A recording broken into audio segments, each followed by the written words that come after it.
Welcome to Becoming the GC, the podcast that dives deep into the journeys of general counsels and chief legal officers, uncovering the insights and strategies that help define their success.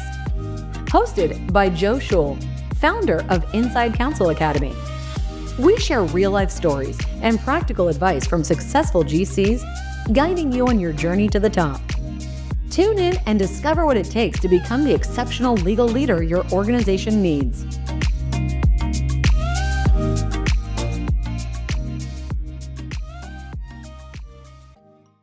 Joe Schul here. Today we had Tommy Haldorsen on the show. This guy has had a phenomenal career so far and has done so while staying highly present to his family. Stay with me to the end, where I'll share my key takeaways from the episode. This show is sponsored by Inside Counsel Academy, where in-house counsel go to elevate their careers while enhancing their lives. And also by General Counsel West, a law firm that supports GCs of healthcare companies and their teams with an inside counsel mindset. Without further ado, I bring you Tommy Haldorsen.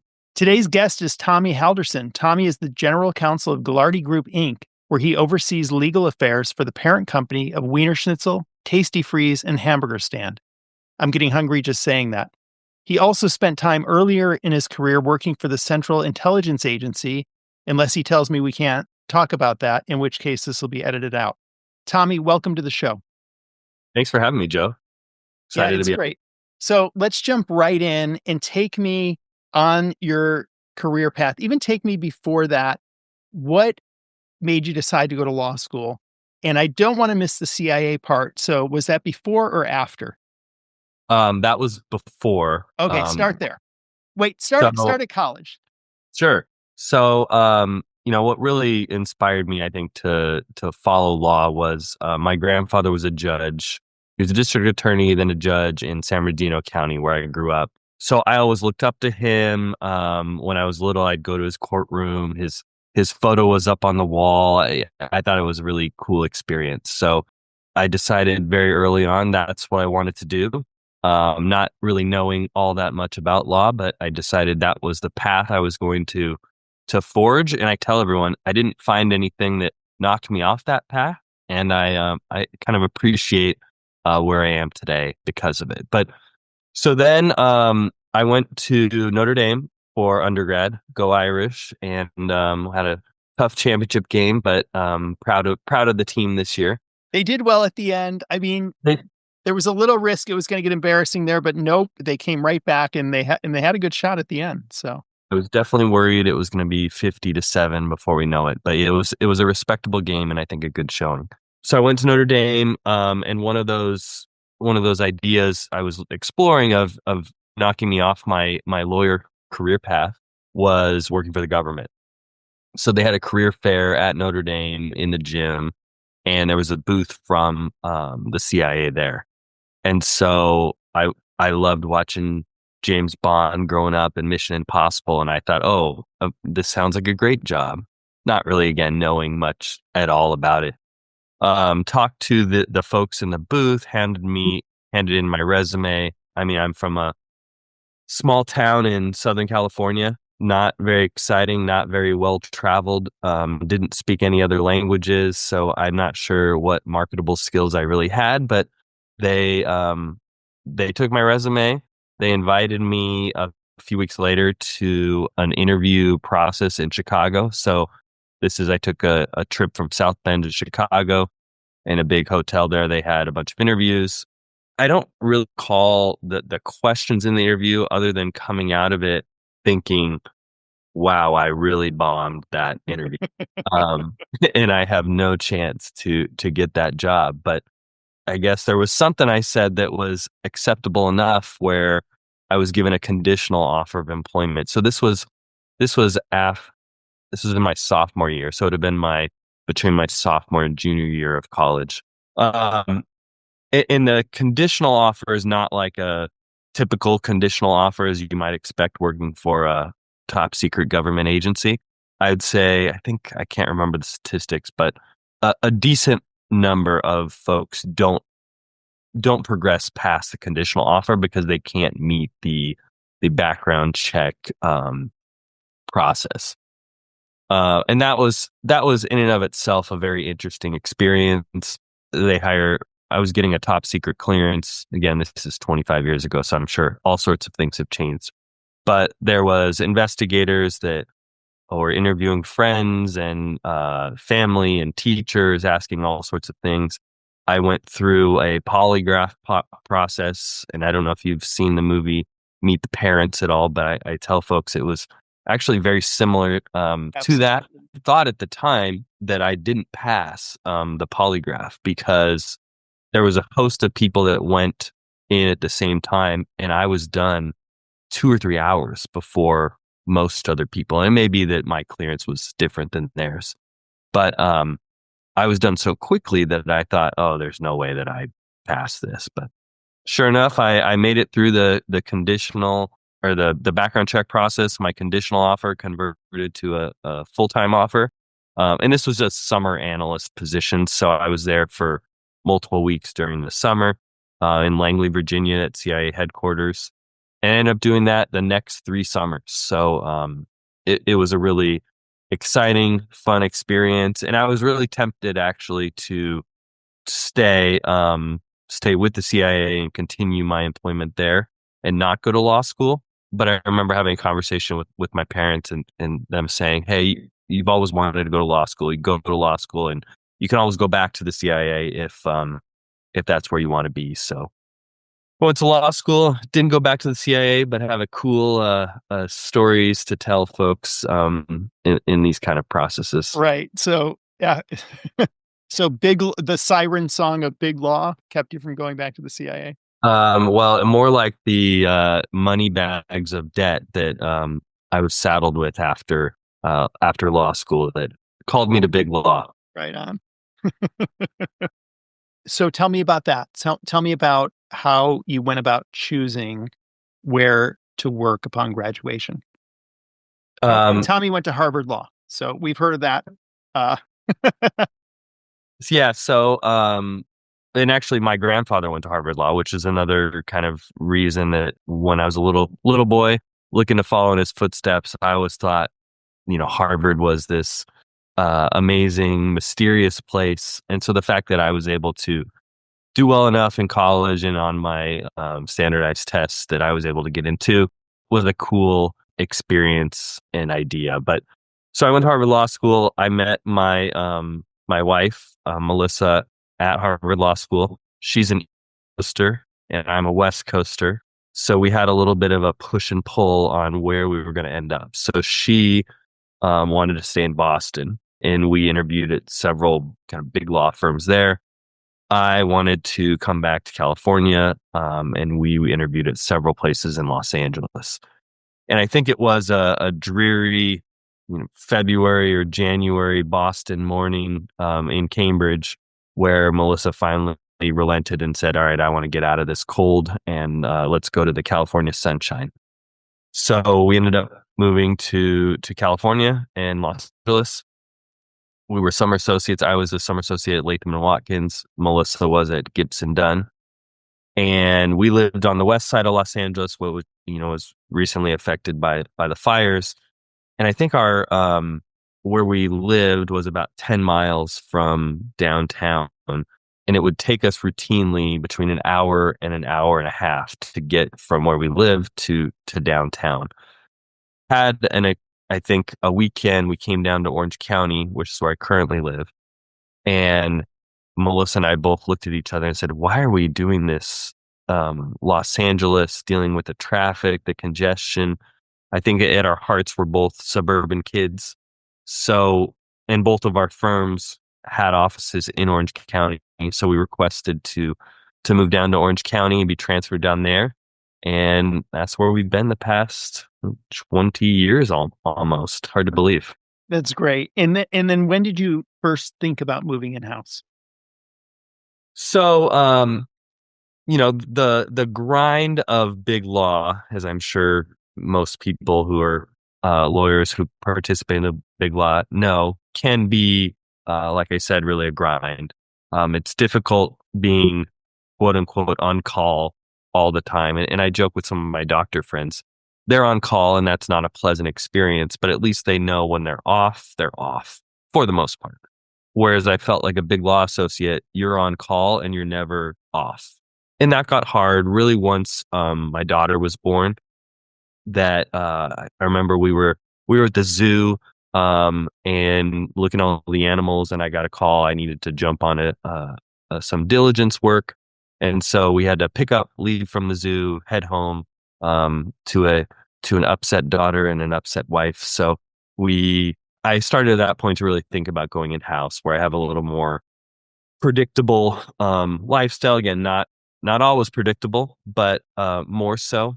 And what I also, I guess, was frustrated about in a big law world is that I felt I was a jack of all trades and a master of none, in the sense that I was working for all different clients. I didn't really get an opportunity to understand their business, know the business people very well, because it was working from file to file to file. So I thought I would really enjoy working in-house, where I got to know business folks, the business, in depth, and then work with folks on a consistent basis. And so actually what happened was I was at Latham. I transitioned to Jones Day, and I was only at Jones Day a short time until one of Jones Day's clients, Lennar Corporation, which is one of the biggest home builders in the United States, they had an opening for an in-house position. And I remember talking with some of the folks at Jones Day who had that relationship with Lennar and said I'd be interested in that, and interviewed, went through that process, and jumped right into Lennar, was there almost 10 years. And that was a great experience, professionally, developmentally, and even for my family as well. It gave me that flexibility to really be a part of my kids' lives, which we can get into later. But I coach way too many teams and go to way too many activities, but it's fun. Nice. The move to in-house, I think, is described by many, and certainly by me, is you actually get a lot more responsibility and at least a little more control over your life and your schedule. Not complete, obviously, because it's a service business, but more so than being in a large law firm. Yeah, I think but the responsibility is quite high. I think that's completely accurate. I mean, when I was at Lennar, we had multiple lawyers, but I was the only lawyer attached to several different business units. So for all intents and purposes, for those business units, I was their only lawyer. And certainly I could bounce things off in-house counsel, other in-house counsel, outside counsel. But I was the trusted advisor for many business divisions, which again was exciting, good for my growth, and like you said, it was good for my career in terms of having that responsibility rather than the multiple layers at a law firm that you have to deal with. Yeah. Is that when you first started to aspire to maybe someday be the GC? Yeah.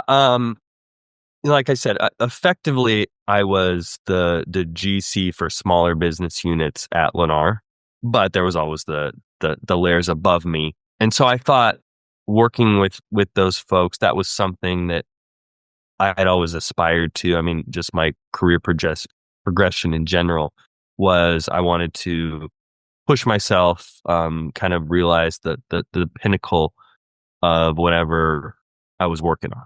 And so obviously the GC's the top dog, so to speak, in an in-house legal department. So I knew that was something I wanted to shoot for. And I've now been one for a couple of years, and I'm really pleased with how it's gone so far. Right on. So as you were making that progression and serving in those roles as general counsel to your clients, the business unit that you were serving, were there any growth opportunities that you faced along the way? Yeah, I mean, being an in-house lawyer yourself in a previous life, I'm sure you know that, and I mentioned this earlier, it's sometimes frustrating being a jack of all trades and master of none. Being the only lawyer for several business units, you're not dealing with the same legal issue that comes up every day. So you quickly have to get up to speed and learn, have a general knowledge of employment law issues, of transactional type issues, of ethical issues, of all sorts of things that you could think of. So that always would keep it fresh in the sense that I was dealing with the same business people, but the legal issues would change. So professionally, I was always having to learn something new. And so, that kind of organic growth happened by virtue of the role that I was in. Right. And so tell us then about the transition from Lennar into Galardi. So, I'd been at Lennar, like I said, about 10 years. I knew I was kind of at the point in my career where I think I could make the jump to being that general counsel. And I was actually presented with a couple different opportunities around that time. And I really kind of looked at the one that I thought made the most sense for myself professionally and for my family. And it's a lot of it, I would say, is field based. The Galardi Group has been around. So John Galardi founded Wiener Schnitzel in 1961. And now his son is running the Galardi Group. So it's an enduring brand in our community and hopefully in our nation before we know it. But there's still a real family feel to it. Employees stick around. Many employees have been there 40 plus years. They treat their employees right. They have high expectations, but it's a good place to work. So I jumped right in. I'll be honest, I was nervous that I'm going from home building construction to QSR, fast food concept where I didn't have much, if any, experience with that. But there's been a lot of similarities. We're largely franchised in the sense that we have franchise agreements and an actual franchisee is operating the restaurants. Whereas at Lennar, we were the general contractor, but we weren't actually out there swinging hammers and fitting plumbing pipes. We would hire subcontractors to do that. So there's been more similarities than I thought. But at the end of the day, it's issues are new all the time. Even if you're at Lennar, you're dealing with a land use issue that you never dealt with before. So you learn on the job, you learn on the fly. You have a group of trusted resources, and you continue to lean on them. And actually, I mean, we're having this conversation as I'm thinking of it. I leaned on you when I first started. Joe was kind enough to reach out and offer some general counsel training sessions that I took advantage of. And it really helped me through some times where I was kind of getting my footing, and having someone who's really seasoned and gone through a lot of these issues before, having that advice in that year was very helpful to me. So I give you a little plug, Joe. Well, thank you. And some of the things we talked about were related to team management. And was that something new to you in the Galardi position, or had you managed a good sized team at Lennar? Yeah. So at Lennar, we had a paralegal team and secretarial team, but they weren't assigned to a particular person. So if you needed assistance, you could reach out to them. So there was supervisory responsibility with respect to the projects they're working on, but not as much on the other issues, the HR issues and the like. So that was new to me, and having all of those issues, having to deal with those. And it was nice, like I said, having someone who's gone through this, who's outside of the organization, be able to bounce those issues off. So it's gone good. Everyone's on the team still here, and everyone's happy. So that's all I can ask for. That's great. What else did you have to learn to do in the GC role at Galardi that you hadn't had to do previously? So I would say the biggest difference is just the scale and size of the company. Lennar is a several $billion revenue organization, whereas Galardi Group is, I think we have as a chain 400 million in revenue. So the resources, both internally and externally, are not the same, which is not always a bad thing. But it's understanding that we try to do a lot of the stuff in-house. We try to be as efficient as we can. And again, not saying you're ever inefficient elsewhere, but you don't have the access to the same resources, so you're forced to be more efficient. So I'd say that's been the biggest challenge, but it's been good. Like you said, it forces you to roll up your sleeves and jump into some issues that you may not have known or been comfortable with before, rather than picking up the phone and calling outside counsel right away. Yeah, makes sense. Makes sense. Can I ask you some things about sort of your day-to-day in your role Sure. as GC? How do you manage your calendar to make sure you're able to get the important work done, not just the urgent work? Yeah, that's always a battle. You show up, you have a general idea of what you're going to do in a particular day, and you don't know if 1, 2, 3, 4, 5 fire drills are going to happen that kind of sidetrack your entire day. But you know that those fire drills are going to come up and sidetrack your day. You just don't know how many there will be. So you just try, like I said, when I sit down, I try to get working as quickly as possible and just anticipate, build in some time that, hey, I'm going to work on a random issue here and there that's going to be urgent that you're going to tackle. And you just do your best to get things done. I would say I'm having a larger team now than I was used to, having to really delegate and rely on your team. And a lot of my team has been with Galardi Group for a number of years, so they have a lot of institutional knowledge, knowledge with our contractual documents, with our policies and procedures. So yeah, I've really leveraged them. I've tried to be more efficient, like I said, but it's exciting. Can make for some longer days, but it's good. Are you guys in person? We are. So when I first started, we were mandatory 1 day in the office. I was in the office quite a bit at first, just trying to learn the business, learn the people. But now we're all back in the office 3 days a week. So it's been good. I'll say I don't enjoy the commute. We're just up in Tustin, which is about 30 or 45 minutes away. But being able to interact in real time with my colleagues is something that I think we all missed during COVID. And you saw that we can work remotely, but is that the best socially, business wise for the company, creatively? I think there's a lot that we can achieve when we're all together in person. And plus, I have all sorts of fun marketing ideas that the marketing department loves to hear from.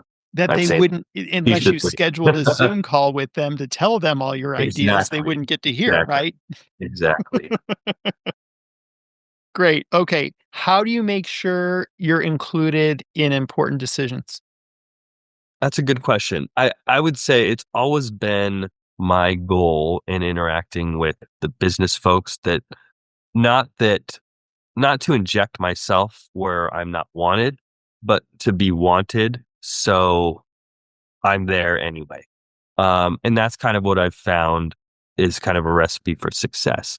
So, business folks will have meetings, especially when I first started, and I might not know what's going on or hear about it after the fact. And then, when I chime in on it, instead of raising my hand and saying, "Hey, I should have been in that meeting. You need to include me in that meeting," provide some feedback, provide some idea where people start to realize, wow, that's good feedback. I need this person in the meeting too. So the meetings, you're at top of mind rather than an afterthought. And I worked with a lot of outside counsel when I was in private practice, where they, and I would say they were the department of no, right? The outside or the in-house counsel who would always throw up roadblocks and tell the business folks, you can't do this, you can't do that, you can't do that. And I would see that those folks were not included in the decisions because the business folks looked at them as an impediment rather than a resource. So I vowed to myself, when I'm in-house, I'm not going to be that type of person. I'm going to obviously give the appropriate advice and caution, but not be that department of no that the business folks certainly don't like to hear. What do you do when you're in, say a board meeting and you get asked a question, all eyes turn to you and you don't know the answer? It probably never happens to you, but if it did. No, it happens all the time. But I think honestly, honesty's the best policy. I mean, it's an old cliche, but I'll say, listen, I don't know that answer as we sit here right now. Let me look into it and I'll report back. And then you do your best and report back, and everyone's usually satisfied. I think where you do get in trouble is if you start to make up an answer that you may not know what type of knowledge the folks that you're talking to have. So you certainly don't want to lose any credibility by saying something that's not correct or making something up that's not appropriate. So that's kind of what I've done. And like I said, folks are generally understanding that you may not know something off the top of your head, but if you're willing to look into it quickly and efficiently, that's usually satisfactory. Yeah. And like you said, the follow-up so that they know it's not going to get lost. Yeah. That's good. What about if you're faced with a new issue that you just don't know anything about? Where do you start? I feel like this should be sponsored by Thomson Reuters. So we have a resource called Practical Law through Thomson Reuters, where it's actually been very, very helpful in dealing with these type of issues. So if something new comes up, that's usually where I start in terms of, and they'll have a whole in-house collection for precedent, any kind of topics that you can think of. So that's been a really big resource and starting point for a lot of my issues. Other one is you have a Rolodex now practicing, almost 20 years of folks who know of certain issues, certain jurisdictions. So it's leaning on those people, asking for recommendations, asking for a few minutes to chat about that. So Thomson Reuters and colleagues, I would say, are my 1 and 2 in terms of where I start on new issues. Yeah, I agree with that. And I'm not looking for sponsors, but if they happen to be listening, I agree. Practical Law is a great practical resource. And I used to use, back in the day, BNA had, they were books that were Yeah, I remember BNA. on so many topics. And I think those have been integrated and updated. Maybe they're available through Westlaw or something. I used to find those quite useful, particularly in the corporate law areas. So, but yeah, it's important to have that go-to resource. For me in the health law area, I got a set of AHLA books in the background that gives you a head start on any conversation that you need to have in the health law area, and particularly, get you up to speed. So when you are reaching out to outside counsel, you're not starting from scratch, and you've got a good framework for the conversation and for asking questions. So, all right, let's shift for a moment to the team. And how do you cultivate a strong, high-performing legal team? I'll say that's always a work in progress, but the one of the biggest things that I have done that I think the team appreciates is we have regular check-ins. So it's something my boss at Lennar did, our general counsel there. We would have weekly meetings where we would discuss pertinent issues for the whole company. Folks would bring up things that they're working on and have those discussions. And I'll say when I first started at Lennar, coming from private practice, I'm like, wow, this is, a waste of time for an hour or hour more. I could be billing hours. What are we doing? So that different mindset though of looking at that as a collaborative time where we're learning about the business and we're learning what everyone else is working on and how we can contribute. So I've continued that process here at Galardi. And again, I think my team was not entirely thrilled with it when I started, but now it's just part of our routine. One of the days when we're in the office, we all get together for an hour or more and talk through the issues that we're aware of as a company that we're facing, and then the individual things that we're working on. So it's just a good sense of camaraderie that we're all in this together. It's also a good reflection, I think. So our new space at Galardi Group is very open. So everyone sees when the legal team is meeting together, discussing issues, writing things on the blackboard, posting things on the screen. So they know that we are engaged, we are there, we are available. And I think that's really helped just with the communication too, it's very easy. We're in a hybrid environment that everyone, especially when we were, fully remote, it became very siloed that, operations didn't know what legal was doing and marketing didn't know what finance was doing. So being able to update everyone on what's happening, I think increases satisfaction of the team, but also improves performance. So that's been my biggest topic, I guess, in terms of what has had a positive impact on our legal team. Kind of boring, but I think really important nonetheless. Not at all, and very important. What are you looking forward to? I'd say the biggest thing I'm looking forward to, circling back to what you talked about at the very beginning, is we have a research and development team at Wiener Schnitzel where we're always testing new concepts on something that we may offer. So I've been twisting everyone's arms trying to get invited to the research and development sessions. And I think I'm going to my first one in the next few weeks, but we're thinking about rolling out, I'd say, county fair food specials for the summer.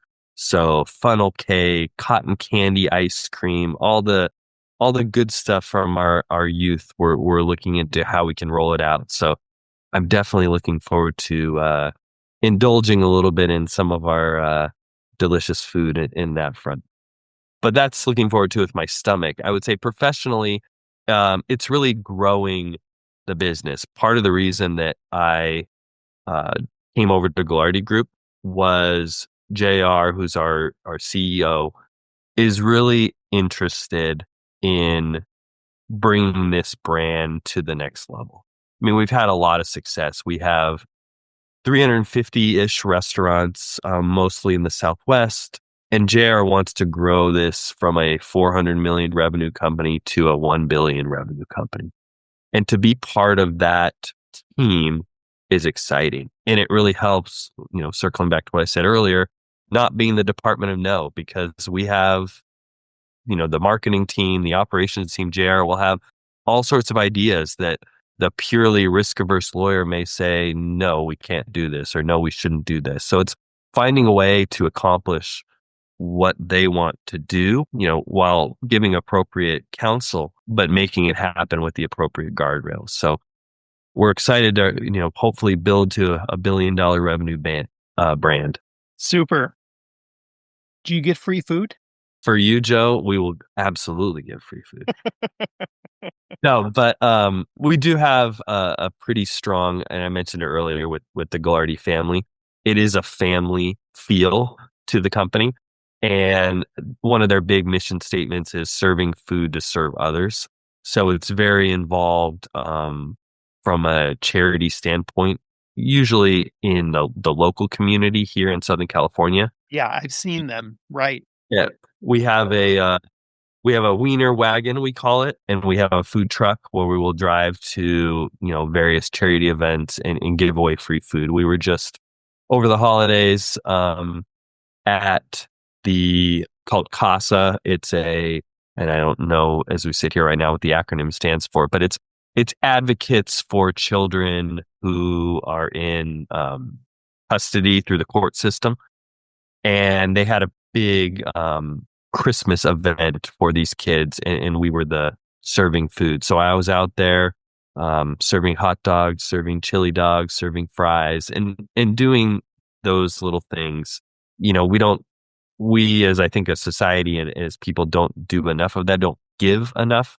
And it's very rewarding. I mean, it's again, very cliche, but seeing the smiles on the kid's face, having them come back for seconds when they really liked a chili cheese dog or really liked a corn dog was a lot of fun. Love it. Your family, you mentioned coaching. Tell me a little bit more about that. Yeah. So, I come from a long line of recreational baseball coaches. My grandpa always coached my dad, and my dad coached me. So I had to continue the tradition. So my daughter is our oldest of 3 children. So I started coaching her softball team when she was 6 years old, and I've kind of continued to coach through the years. We had a really run of, I would say, amazing success when she was 10 years old. we played with our local league called Capo Girls Softball, and we ended up winning our all-star team at the end of the year. Participated in various tournaments. I think we won 5 of the 6 invitational tournaments we played, and then you proceed to the big tournament of the year, which is through USA Softball, which is a large organization that really manages softball throughout the United States. We won the district championship in our district, which is kind of the central part of Orange County. Then we proceeded to play in the state championship in beautiful Lancaster, California, in the 110-degree heat in the middle of summer. We had some thrilling games, and we won the state championship. Then we progressed to the Western National Championship tournament, which we were lucky our particular year was in Moore Park, California. So we didn't have to go to Utah or Oregon or all sorts of crazy travel. But then we won that too. So it was really an incredible ride for my daughter, for our families to go through that process. And now she's transitioned to travel ball. I'm coaching that as well.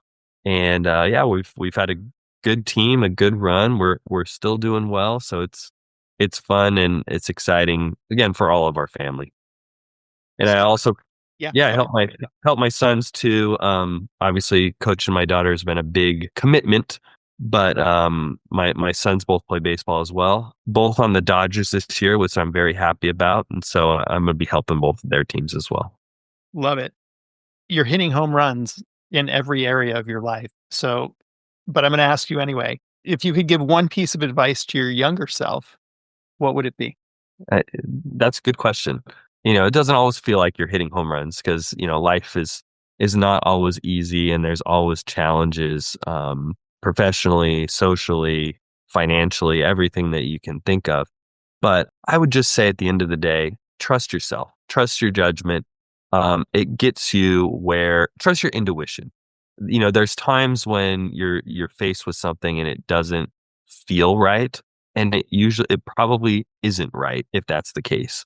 So, I've had other opportunities in my career to jump to different jobs or things that maybe pay a lot more money or seem a lot more appealing, but they didn't feel right?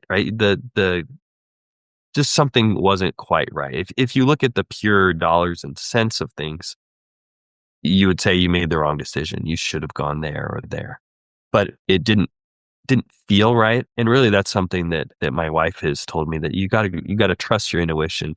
And hers is probably better than mine. But that's where I would go back and say, continue to trust your intuition and you'll make the right decisions if you do that. Sage advice. Tommy, it's been a real pleasure having you on the show. Thank you for coming. Thanks for having me, Joe. Thank you for listening. I hope you enjoyed our time with Tommy. I know I did. A few key things I'll take from this episode include the fact that Tommy is a great all-around guy. Now, full disclosure, his wife, Melissa, who he mentions in the episode, is a phenomenal lawyer herself and has worked with me at General Counsel West for about 10 years. So I've known Tommy as a husband and father, and as he mentioned, I've also worked with him as a coach. But with all that, I learned so many new things from him today. He has taken a very methodical and thoughtful approach to building his skills and knowledge so that his capability and competence have grown in tandem, which is a key attribute of executive presence. I also loved his very practical answers on what he does when he doesn't know the answer. GCs can't possibly know everything about everything. It's the nature of the job to be able to learn new areas quickly and systematically, and I appreciated his tips on that. Okay, until next time, this is Joe Scholl. For more tips on accelerating your path to becoming a world-class general counsel, visit InsideCounselAcademy.com and connect with me directly on LinkedIn.